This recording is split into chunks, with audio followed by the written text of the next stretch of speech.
আসসালামু আলাইকুম বন্ধুরা, আশা করি ভালো আছেন। আমি এখন বর্তমানে লেদ টানার, এখন যে কাজগুলো করছি এটাকে বলা হয় লেদ টানার। যেমন আমি এই শেপ তৈরি করছি, এটা কোথায় লাগাবো? ইঞ্জিন বডিতে। এই এই এটা এখানে ঢুকবে এবং নাট আছে, এটা লাগাইবো। এটা তৈরি করতেছি, নাট বানাইতেছি। এই যে এই যে এই যে মনে করেন ছোট্ট নাট আছে, এই যে নাট আছে, নাট তৈরি করতেছি, এই শেপ কাটতেছি, এইগুলা দিয়ে এইগুলা তৈরি হয়। আর আমি যখন যে সময় ওয়েল্ডিং করি তখন আমাকে বলা হবে ওয়েল্ডার। আর যখন আমি ইলেকট্রিশিয়ান সরঞ্জামের উপরে কাজ করি তখন বলা হবে আমাকে ইলেকট্রিশিয়ান। আর শিল্পী ফ্রন্টে যখন বা মঞ্চে গিয়ে গান গাই তখন আমি শিল্পী।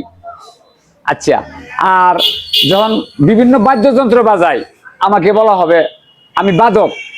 আর যখন বাঁশি বাজাইব তখন বলা হবে বংশী বাদক। এবং আমি যখন বিভিন্ন নাটকের মঞ্চে, হয়তো অনেকেই পাইছেন, তখন ছিলাম আমি অভিনেতা। হ্যাঁ, মানুষ বড় অদ্ভুত, হ্যাঁ, বিভিন্ন রূপে রূপ ধরে, বহুরূপী। এখন বর্তমানে আমি একজন, যেহেতু পেজ চালাইতেছি, কন্টেন্ট ক্রিয়েটর। ধন্যবাদ সবাইকে। আসসালামু আলাইকুম।